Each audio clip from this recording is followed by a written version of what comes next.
Bonjour et bienvenue sur Affordance, le podcast des idées qui appellent à agir, où des créatrices y partagent leurs solutions pour rouvrir le champ des possibles vers le monde de demain.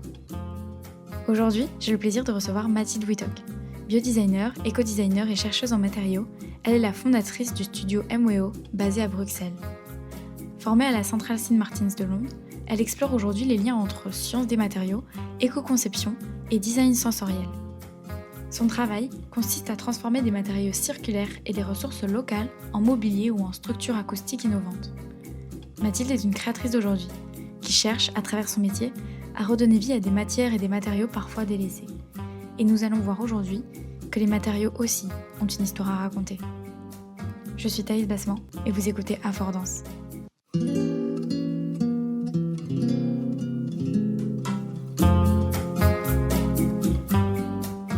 Bonjour Mathilde, comment tu vas ? Bonjour Thaïs, je vais bien.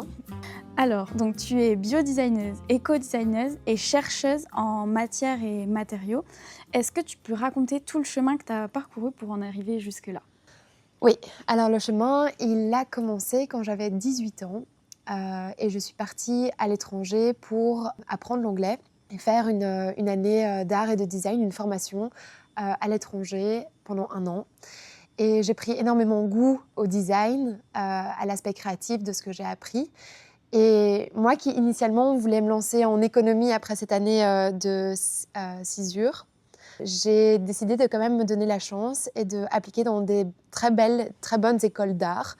Et j'ai joué le jeu jusqu'au bout. J'ai appliqué à la Centrale St Martins, j'ai appliqué dans des grandes écoles d'art et par surprise, j'ai été prise à Centrale St Martins. C'est très compliqué de rentrer dans cette école, donc j'ai pris cette chance, je me suis lancée et ma première année a été pour moi très révélatrice finalement de ce que j'allais faire ensuite, parce qu'en première année, on nous forme pour tout ce qui est aspect, donc j'ai été prise pour le bachelor, un bachelor qui s'appelle Industrial Design, donc c'est vraiment le design industriel. Et durant cette première année, on nous apprend vraiment toutes les méthodes de design industriel, donc comment transformer le plastique et tout ça. Et là, je me suis vraiment rendu compte pendant cette première année que le designer était à la source du problème, que toutes les méthodes industrielles qui existent aujourd'hui, en fait, n'aident pas à aller vers un monde meilleur. Et c'est le choix des designers qui mettent finalement en place tous ces systèmes industriels. Et donc là, j'ai voulu arrêter, changer de direction, trouver un sens à tout ça. Et finalement, au lieu d'arrêter, j'ai décidé de prendre la problématique comme source de motivation. Et je me suis lancée, je me suis dit, tiens, en fait, les designers peuvent être des gens qui résolvent les problèmes et qui créent de ce monde un monde plus responsable. Et donc, tous mes projets ont été vraiment, pendant ces 4 années d'études, ont été vraiment une formation à comment challenger la matière, comment trouver des systèmes plus circulaires, à impact plus positif, challenger les systèmes d'assemblage pour qu'il n'y ait pas de colle, pour que tout puisse être désassemblé, réassemblé, réparé et que rien finisse finalement à la poubelle dans un monde idéal. Et c'est là où en fait j'ai créé cette première pièce, ce premier projet. En fin d'études, j'ai créé ce projet avec les balles de tennis que je recycle.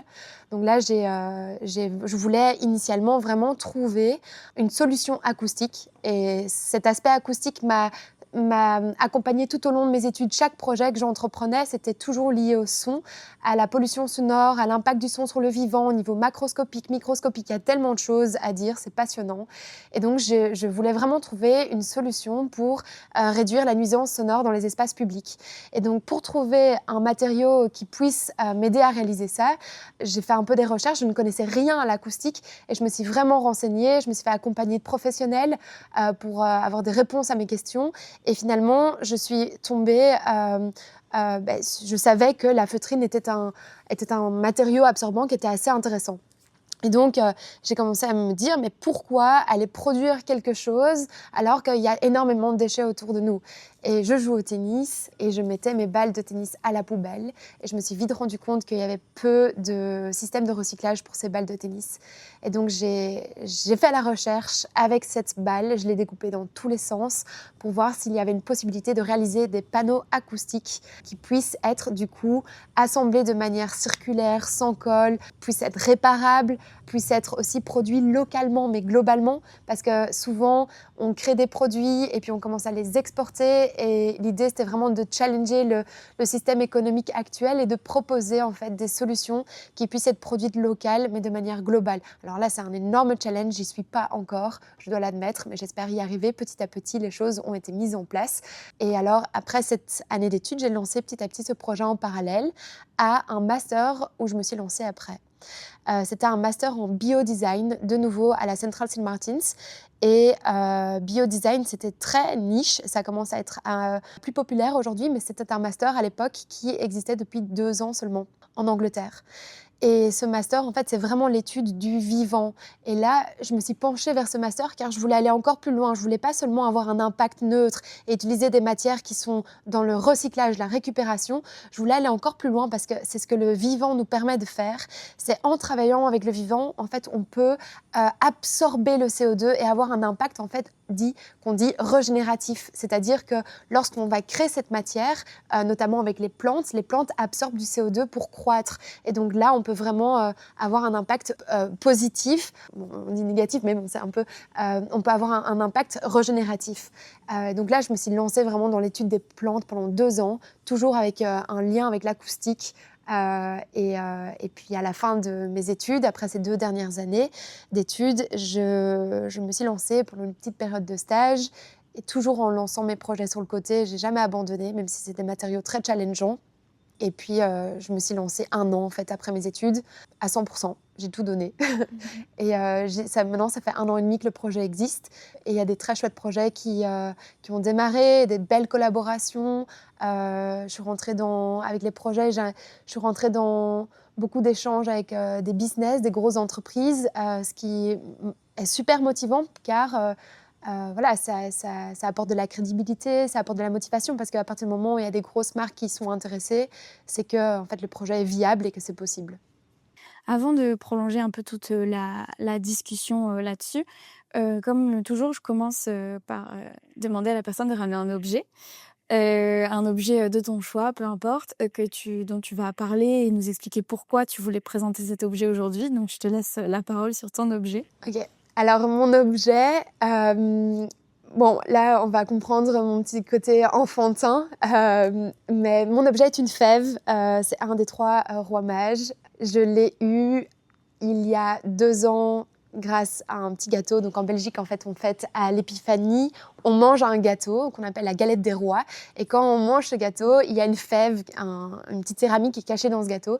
Et celui qui a la fève, par surprise, devient roi ou reine et peut choisir son roi ou sa reine, donc son partenaire en échange. Et donc il y a 2 ans et demi, j'ai reçu cette fève, je l'avais dans ma galette. Et en fait, c'est quelque chose que je venais d'emménager dans mes ateliers. Et j'ai demandé à mon petit copain de cacher la fève quelque part dans une brique pour qu'elle me porte chance et qu'elle veille sur moi pendant toutes mes journées de travail. Et donc, la petite fève est cachée dans une brique en haut dans mon atelier. Maintenant, tu sais où elle est. Et je sais où elle est. Oui, oui, parce que j'ai déménagé d'atelier, donc j'ai dû appeler mon copain pour qu'il me dise où est la fève, pour que je puisse la déménager avec. Et donc voilà, c'est mon petit porte-bonheur, mon petit accompagnement quotidien. Là, très sympa. J'y tiens. Très important comme objet. Oui. Donc maintenant qu'on sait un petit peu plus sur toi et sur ta fève, maintenant on peut rentrer un peu plus du coup dans le sujet. Avant de parler de ton projet, j'avais quelques petites questions à te poser sur tout ce sujet, aussi le rôle des designers. Parce qu'un objet, il n'est pas au moment de sa fabrication et du coup, il ne meurt pas à la fin de son usage. Il traverse des cycles de matière, d'usage, d'abandon, de transformation, et ce qui prolonge son existence au-delà de sa fonction initiale. Et dans ce grand cercle, selon toi, c'est quoi le rôle d'un designer aujourd'hui ? Pour moi, le rôle d'un designer aujourd'hui, il est très varié. Donc ça dépend également quelle est la profession du designer. On a plein de designers différents. On a des designers qui sont axés sur la recherche, des designers qui sont axés sur le design de nouveaux matériaux, sur la fonctionnalité, sur l'attachement émotionnel. Donc, on a tous un peu on a tous notre spécificité. Mais pour moi, globalement, le rôle d'un designer, c'est d'inspirer, de donner espoir aussi, de montrer l'exemple aux générations qui suivront, mais surtout d'agir, de prendre des choix de manière responsable avec une approche vers le futur. Donc vraiment se dire, OK, là, j'ai créé ça durant ma vie, ma vie, donc 10 ans, 20 ans, 80 ans, mais il faut se projeter et se dire, OK, dans 500 ans, qu'est-ce que ça deviendra, ce que j'ai créé aujourd'hui? Et je pense qu'aujourd'hui, l'approche qui existe et qui est celle qu'on connaît aujourd'hui, qu'on peut déjà entreprendre, c'est avoir une réflexion circulaire sur notre conception. Parce que quand on crée quelque chose et qu'on peut voir la suite des matériaux, le recyclage, on sait que dans 500 ans, c'est coché, c'est bon, ça n'aura pas un impact négatif. Donc la circularité aujourd'hui est l'approche qu'on connaît. Il y a peut-être d'autres approches qui existent qu'on ne sait pas encore, telles que la biodégradabilité, mais ça, on ne sait pas encore exactement qu'est-ce que ça a sur les sols comme impact. Mais la circularité, voir une matière qui se recycle ou qui redevient une autre fonction, c'est déjà une bonne approche. Alors, c'est important parce qu'il y a beaucoup de gens qui se penchent sur l'écologie. Donc, on pourrait dire, voilà, un designer aujourd'hui doit faire des choix écologiques. Mais l'écologie, je trouve, aujourd'hui est très mal défini et mal compris, dans le sens où on pense que l'écologie, au niveau du design, c'est quelque chose c'est créer un objet qui a moins de pétrole, de matière à base de pétrole, alors on vient mélanger des biomatériaux avec des plastiques pour minimiser Mais en fait, le problème avec ces matériaux-là qu'on invente, qu'on crée, c'est que ils ne sont pas circulaires car il n'y a pas de poubelle aujourd'hui dans lequel ces matériaux pourront aller. Certes, on utilise moins de pétrole, moins de plastique, mais on ne sait pas ce que ça va devenir dans 500 ans. Et donc, c'est vraiment l'approche circulaire. Et dans la circularité, on peut parler des pièces qu'on peut réparer facilement, désassembler facilement, désassembler pour que chaque matière puisse continuer son cycle de vie de recyclage. Voilà, il y a plein d'aspects au sein de la circularité qui peuvent être appliqués. Il y a une phrase de Gaston Bachelard qui dit « La matière, c'est un réservoir de souvenirs ». Qu'est-ce que tu en penses ? Oui, c'est beau parce que moi, je travaille avec les balles de tennis notamment. Et donc, en fait, quand j'assemble un mètre carré est composé de 283 balles de tennis entières. Donc, moi, je les coupe en deux, donc c'est plus de 500 pixels. Mais c'est génial parce que quand on les assemble ou quand on les teint, on voit des écritures de gens, des numéros de téléphone, des prénoms. On voit chaque balle a été jouée, a eu une histoire. Et je ne sais pas si vous jouez au tennis, mais voilà, c'est une bataille mentale à chaque fois qu'on tape cette balle. C'est mental comme sport. Et donc, je travaille avec un matériau qui a vraiment une histoire. On ne sait jamais d'où elle vient. Il y a des petits indicateurs en fonction de l'usure. Voilà, mais oui, chaque matière a une histoire. Et j'y crois profondément parce que une grande partie de mon inspiration me vient des fréquences, donc la façon dont c'est lié au son, mais la façon dont les matières émettent des fréquences. Tout émet une fréquence. Et le bois émet une fréquence, les matières naturelles émettent des fréquences et sont des fréquences qui sont positives et qui ont des bienfaits pour le corps humain. Donc il y a eu des études où on voit que quand on est entouré d'une maison qui est réalisée en bois, ça a un impact positif sur notre santé. Tandis que quand on est entouré de matériaux synthétiques, métalliques, ça a un impact différent sur notre santé. Donc, c'est très... la matière a une histoire et émet des fréquences et ça a un impact directement sur notre comportement humain. Et pourquoi tu t'es autant spécialisée vers l'acoustique ? Qu'est-ce qui t'a donné envie de travailler sur la fréquence, l'acoustique, etc. Je crois que c'est l'aspect invisible. Parce que une de mes plus grandes frustrations lorsque je faisais mes études, je voyais qu'on était énormément poussé vers le visuel. En fait, le designer, il design pour l'œil. Il design pour plaire l'œil, et ça depuis une belle lurette, pardon. Et on oublie... La vue est le sens le plus dominant. Donc, quand on voit, on ressent moins le toucher, les odeurs et nos autres sens. Et donc, la vue domine et je pense que comme on design des belles choses, on oublie de stimuler de manière appropriée le toucher, les odeurs, l'ouïe. Et à cause de tout ça, à cause de cette négligence envers les autres sens, on est arrivé on vit dans un monde où les stimuli sensoriels sont très désagréables. Quand on marche dans une ville, ces bruits de voiture, on n'a pas pensé au bruit des objets, mais c'est très bruyant. Notre machine à laver, notre alarme le matin. Et en fait, moi, je me suis vraiment plongée sur l'impact du son au niveau de la santé et au niveau macro et au niveau micro. Au niveau macro, le son a un impact direct sur certaines maladies. Et au niveau micro, ce qui est incroyable, c'est que le son, les fréquences sonores, influencent la façon dont nos cellules se divisent et fonctionnent. Donc ça veut dire qu'un designer qui design pour l'œil et qui ne fait pas attention à l'ouïe ou à cet aspect invisible, en fait, qui est les fréquences, la vibration des matières ou des bruits de l'objet, eh ben, il ne fait pas attention. Il pourrait très bien designer en fait une machine à laver qui émet une fréquence quand elle tourne, qui en fait traite nos cellules d'une manière nocive. Donc, pour vous donner un exemple concret, il y a quelques années, donc c'était en 2021, il y a des scientifiques qui ont su diviser une cellule souche. Ce sont des cellules qu'on a partout dans certains organes de notre corps. Ils ont su diviser une cellule souche qu'ils ont pris de la peau, donc c'est une cellule souche de peau, et avec un traitement sonore de 10 MHz pendant 50 minutes, espacé sur 5 jours, donc c'est rien 50 minutes, sur 5 jours, et ils ont su diviser cette cellule souche de peau en une cellule osseuse. Donc ça veut dire qu'avec le bruit, on peut changer la façon dont une cellule va se diviser naturellement. Donc ça a l'encontre de la nature et de la fonction initiale que cette cellule aurait dû prendre.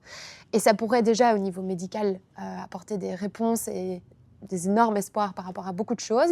Mais surtout, je trouve ça très important de savoir ça pour les designers, que chaque chose qu'on crée doit être pensée, pas seulement pour l'œil, mais pour ces aspects invisibles qui a directement un impact et qu'en fait, qu'on ne connaît pas. Ce qui est invisible, on le néglige et a été mal étudié dans le passé. Et aujourd'hui, je pense que c'est très important de se pencher sur ces choses invisibles, telles l'impact finalement en CO2, pollution, tout ça. Du coup, seulement quelques années après tes études de biodesign et de design industriel à Central Saint Martins, à Londres, tu as créé Soundbound, un projet, du coup, le projet avec les balles de tennis. Est-ce que tu peux parler, du coup, on sait déjà un petit peu l'histoire de ce projet, un peu du processus, de comment on réalise ce projet, où est-ce que tu vas chercher les balles, comment ça s'est passé ensuite pour qui intervient dans ce projet, etc.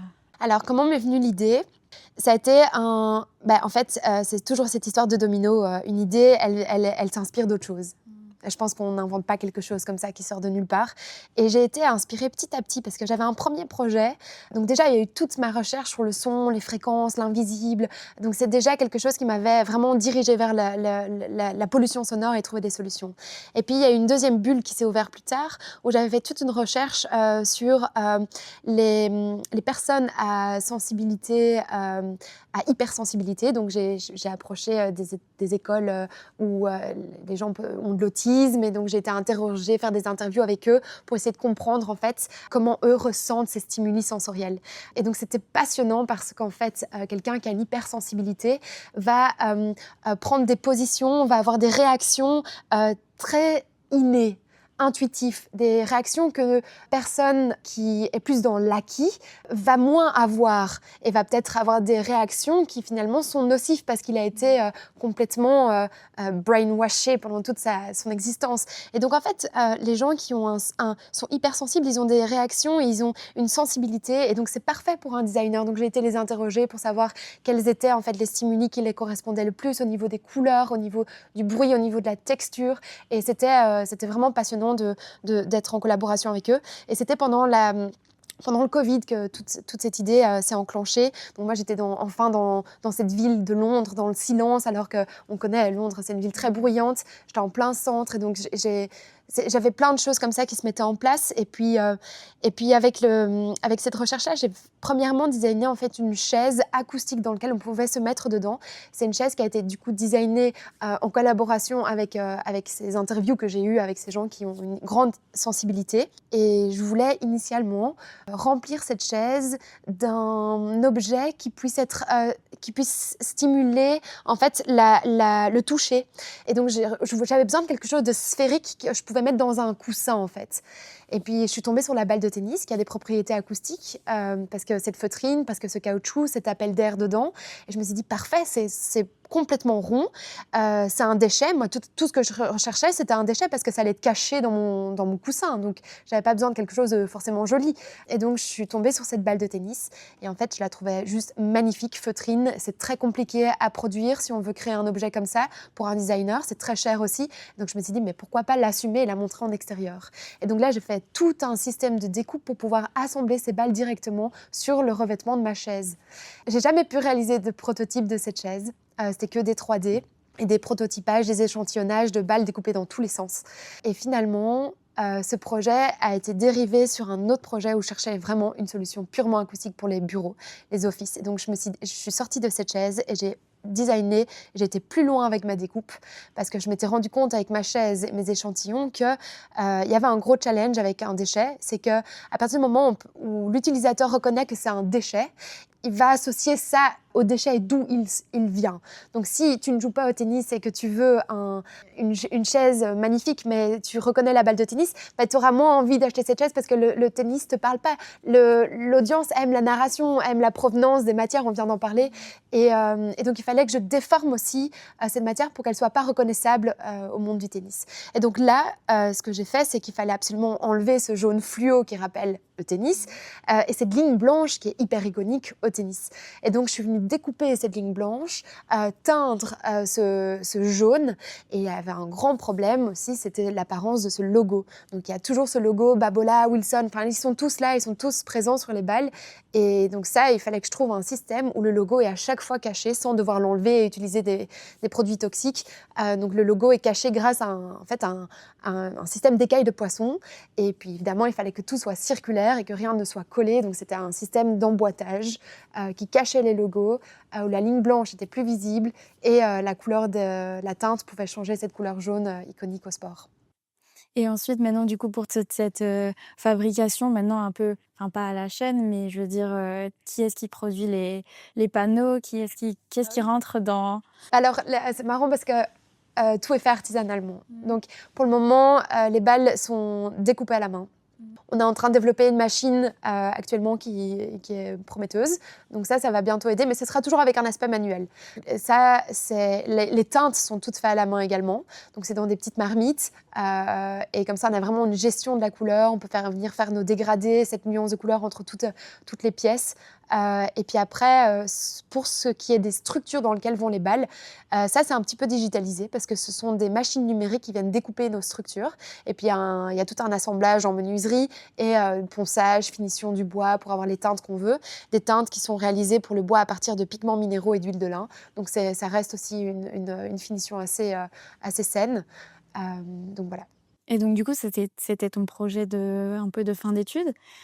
Comment ça s'est passé pour rentrer dans la vie active avec ce projet? Comment ça s'est fait, cette transition études-vie réelle, et comment tu as commencé à gagner de l'argent, peut-être, si tu arrives à vivre de ce projet sur ça? Je pense que j'ai été complètement déterminée et têtue et passionnée. Je pense que c'est pour ça que je me suis lancée, enfin, entre autres, parce que ça n'a pas été facile, c'était clairement pas la direction la plus facile à prendre pour gagner sa vie. Mais j'avais envie, je savais qu'il fallait que pour être heureuse, il faut que ce que je fasse ait un sens pour moi. Ayant fait des stages dans des entreprises plus industrielles, travaillant sur des designs de sèche-cheveux, etc., en tant que design interne à d'autres sociétés, j'ai vite compris que ça avait peu de sens pour moi que de travailler sur des objets qui sont créés seulement pour faire face à une concurrence. Et donc, voilà, j'avais besoin de sens et je me suis juste avoir donné du sens à ce que je fais. Je pense que c'était la plus grosse motivation. J'ai juste, en fait, c'est comme une roue qui dévale une colline. On ne peut pas s'arrêter. Donc, j'étais complètement dans le train. Je voulais aussi... En fait, j'ai aussi énormément appris et j'adore apprendre. Donc, chaque jour, c'est une nouvelle journée avec des nouveaux challenges. Et je pense que ça, c'est ce qui garde cette roue qui dévale cette colline. Je pense que c'est juste passionnant, c'est hyper stimulant parce que quand je suis sortie de mes études, j'avais clairement aucune formation en business, en gestion d'entreprise, en éco, enfin tout ça. J'avais juste, voilà, je connaissais rien. Donc j'ai dû apprendre sur le tas, j'ai dû me renseigner auprès de gens qui veulent te faire payer si tu cherches des renseignements. Bon, évidemment, j'ai trouvé des aides, notamment en région wallonne, où il y a énormément d'incubateurs qui viennent aider les jeunes entrepreneurs. Donc j'ai été bien entourée au début. On m'a apporté de bonnes bases pour me lancer et c'est juste... Et en fait, il y a quelque chose que j'ai appris que je n'avais pas compris au début, c'est que le business, l'économie, enfin la partie financière, gestion d'un projet, finalement, c'est pas du tout théorique. Parce que moi, j'étais là, ok, j'ai aucune théorie, je vais pas y arriver. Il faut que je doutais de moi tout le temps parce que j'avais pas eu la théorie. Et en fait, c'est complètement créatif et c'est tout aussi créatif que le projet que tu essayes d'entreprendre. Chacun doit avoir vraiment avoir façonné son business model de sa manière. Et c'est quelque chose que j'aurais bien voulu comprendre dès le début parce que c'est propre à celui qui entreprend le projet. Ce moule, en fait, il n'y a pas de moule, c'est ça, il n'y a pas du tout de moule. Et aujourd'hui, oui, je vis de mon projet. Donc, ça fait 1 an et demi que je me suis lancée, donc évidemment, il y a encore énormément d'investissements. Donc, ce que je gagne, je le réinvestis. Je suis en autofinancement, notamment, il y a des brevets qui ont été déposés, donc c'est quand même vachement élevé les montants, si vous connaissez un peu. Et puis, voilà, pour créer des nouvelles collections, des nouvelles pièces, c'est aussi de l'autofinancement, c'est énormément de... et puis, il y a aussi cette machine qu'on développe, il y a énormément, là on a déménagé dans un atelier de 170 mètres carrés, donc ça a grandi, donc il y a beaucoup d'autofinancement au début de projets comme ça, bien évidemment, donc très peu pour moi, mais je suis tous les jours au travail finalement, donc ça me va. Et tu parlais du coup de vouloir avoir un travail qui fait sens dans ce projet. Qu'est-ce qui fait le plus de sens pour toi dans ce projet ? Il y a quelque chose qui est récent, que je commence à réaliser, c'est très motivant, c'est la façon dont le projet inspire. Il y a énormément de gens qui me reviennent, qui souhaitent faire des choses avec la balle de tennis, qui ont pris conscience de l'impact de ce déchet, en fait, parce que le tennis, c'est un des sports les plus polluants au monde, et c'est quand même vachement lié à la balle. Ouais. Maintenant, il y a l'arrivée du paddle en plus, donc il y a des gens qui commencent à se pencher sur le déchet, donc ça, c'est vraiment chouette. On parle de 400 millions de balles de tennis dans le monde, donc je pense qu'il faut plus d'un projet quand même. Donc ça, c'est super chouette. Et puis aussi, il y a énormément d'étudiantes qui veulent venir se former. Je pense que le projet inspire énormément et fait sourire les gens. Et je reçois beaucoup d'encouragement et de gens qui me disent que c'est très motivant de voir des projets comme ça. Donc ça, c'est gai parce que du coup, ça peut pas que avoir du sens pour moi, en fait. Alors, ça n'a pas de sens parce que si c'est que pour moi, le sens, alors il y a il y a un aspect un peu égoïste. Il faut savoir un peu comment les gens voient aussi le projet et s'il fonctionne et s'il y a de la demande. Donc, c'est pour ça que ça a aussi mis du temps pour moi de commencer ce projet et de me lancer vraiment. C'était parce que j'ai lancé ça pendant mes études. C'était aussi de voir un peu comment les gens interagissaient et si vraiment il y avait une demande et ça valait la peine de se lancer. Donc, je pense que le sens... c'est grâce aux autres que je le trouve. Je vois que les gens souhaitent, qu'ils aiment. Et aussi, je vois que ça inspire. Et donc, je pense que, voilà, ça, c'est un des moteurs. Pendant nos échanges, donc avant qu'on enregistre cet épisode, tu m'avais dit que le mot affordance, donc le nom du podcast, c'était une thématique importante dans ton travail et qui faisait ce lien entre matière, usage, perception. C'est toujours Oui. Le cas ? Eh bien, oui, quand tu m'as donné la définition, parce que je pense qu'affordance peut avoir différentes significations. Quand tu m'as donné la définition, pour moi, ça m'a directement parlé. Et je trouve que c'est très actuel et c'est un très beau thème. Parce que, typiquement, pour mon projet, c'est trouver c'est pas seulement trouver un déchet et le transformer, c'est trouver une fonctionnalité et puis trouver le déchet qui te permet de répondre à cette fonctionnalité et ensuite le transformer de manière à que ce soit visuellement attractif, mais qui réponde à une fonction. Donc ici, moi, ça touche le son, la tactilité, donc d'autres sens que la vue. Mais voilà, je pense qu'il y a un côté qui est très chouette, c'est de donner vraiment une fonctionnalité à un déchet, une nouvelle fonctionnalité, une nouvelle vie. Et donc toi, du coup, on parle de réutiliser des matières et des matériaux. Quand tu choisis un nouveau matériau, une nouvelle matière, c'est quoi l'ordre d'importance qui influence ton choix ? Son histoire, son impact environnemental, son esthétique visuelle ou ses caractéristiques techniques ?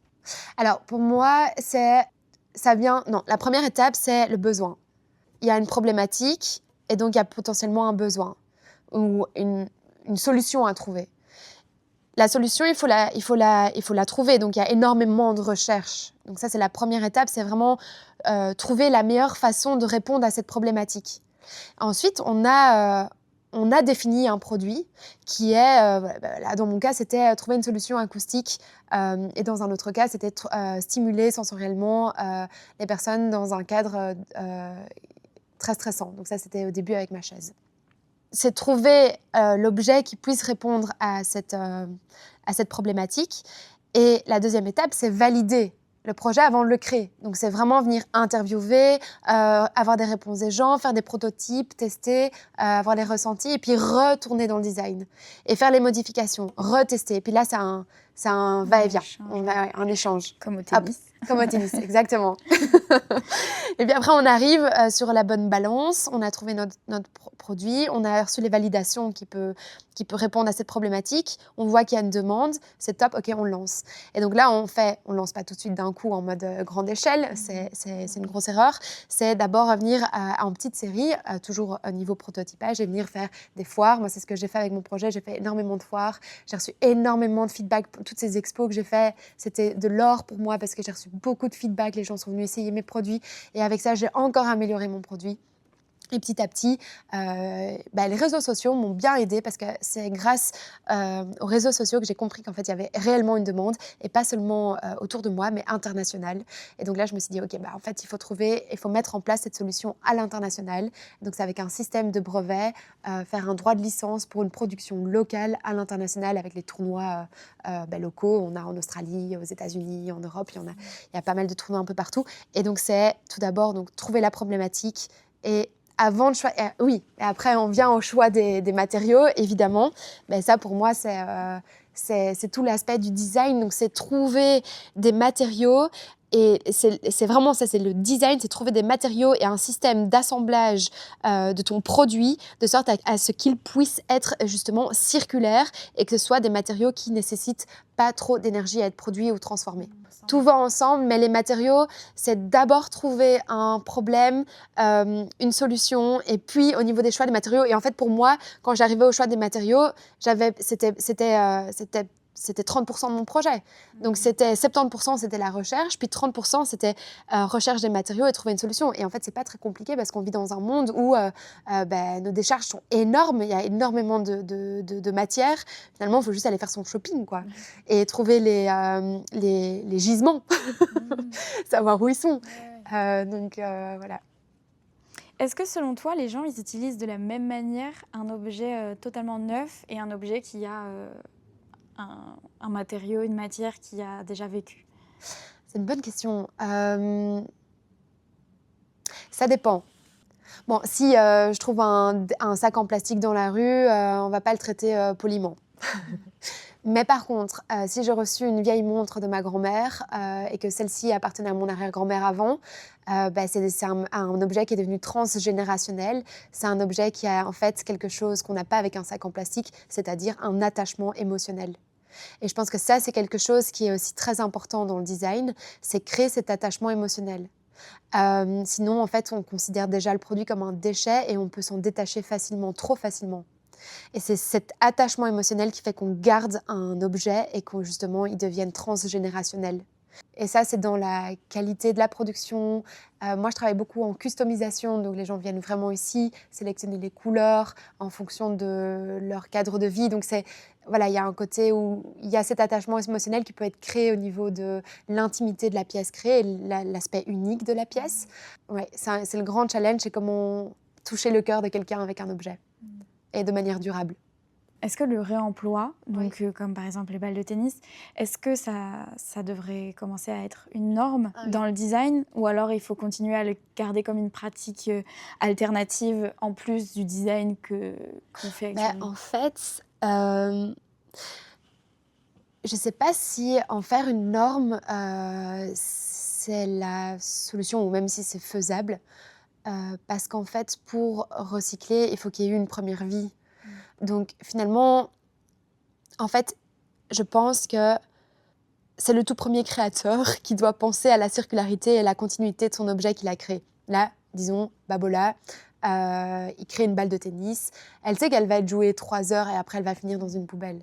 Mais eux, leur responsabilité s'arrête au moment où ils ont vendu les 4 balles de tennis emballées. Après, c'est plus leur problème. Et c'est là, en fait, je pense, le problème de tout.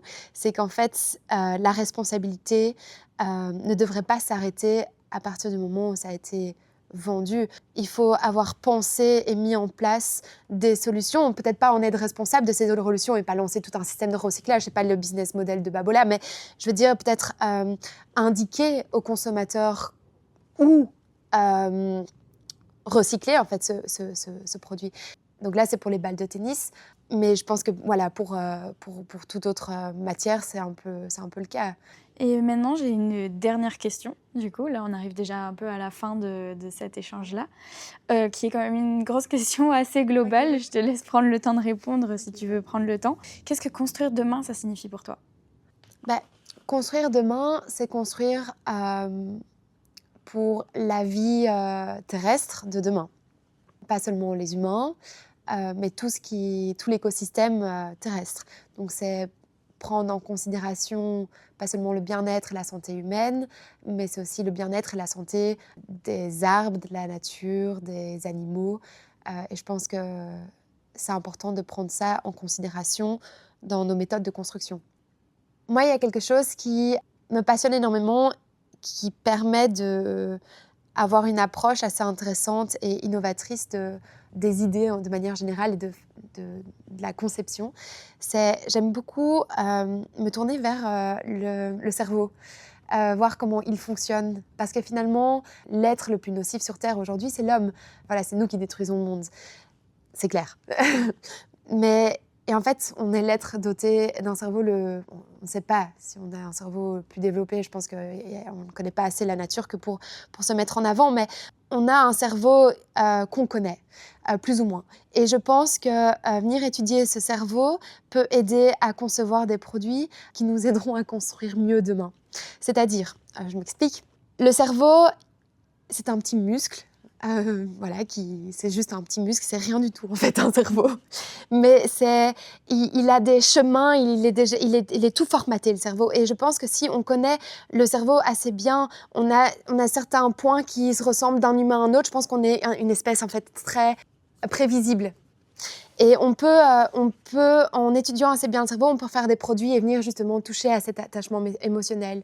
On peut venir toucher à la culpabilité. On peut venir toucher, c'est horrible à dire, mais c'est un peu, je dis pas que le design doit manipuler, mais le design doit, c'est horrible ce mot manipuler, mais le design peut aider l'audience à avoir un comportement positif et l'aider à faire des choix plus positifs. Donc, parce qu'il y a déjà pas mal de design. Là, ça me fait penser par exemple aux réseaux sociaux, qu'il y a un design qui pousse plutôt au négatif. Oui. Alors que là, du coup, il faudrait... parce que tout ce qui est les réseaux sociaux, le cerveau est analysé pour, par exemple, qu'on soit absorbé. Ça reste du design, le téléphone, les réseaux sociaux, c'est un design qui nous absorbe. Mais du coup, c'est vrai qu'il faudrait... on sait le faire de façon négative, mais pourquoi on ne le ferait pas de façon positive ? En fait, un cerveau, il se crée à partir de tout ce qu'il a vu, expérimenté. Et c'est aussi simple que ça. Tout ce qui nous entoure nous formate. Et tout ce qui nous entoure, toutes les créations, la construction qu'on a faite, nous formate. Donc, c'est-à-dire ton voisinage, la maison d'à côté, la porte, ta clinche, ta baignoire, ta voiture, ton volant. Tous ces objets, en fait, nous formatent, nous musclent le cerveau d'une certaine manière. Et donc, le design est au centre de ça, entre autres. Le design, c'est tous ces objets qui nous entourent et qui créent notre cerveau. Et donc, je pense réellement qu'à travers le design, on peut nous formater autrement. À travers nos créations, pas seulement le design, mais à travers toute construction humaine, on peut aider l'homme à avoir un comportement différent. Je veux dire, finalement, c'est pas de notre faute qu'on jette des plastiques par terre. C'est qu'on n'a pas... ça a été mal pensé, le déchet en plastique. Ça a complètement été mal conçu. En fait, le consommateur, il agit avec son cerveau, il agit avec son éducation, son acquis. Et c'est en fait au concepteur, à celui qui construit, de penser au cerveau lors de sa création et de se dire, mais en fait, quand il va être en contact avec cet objet, quel sera son comportement ?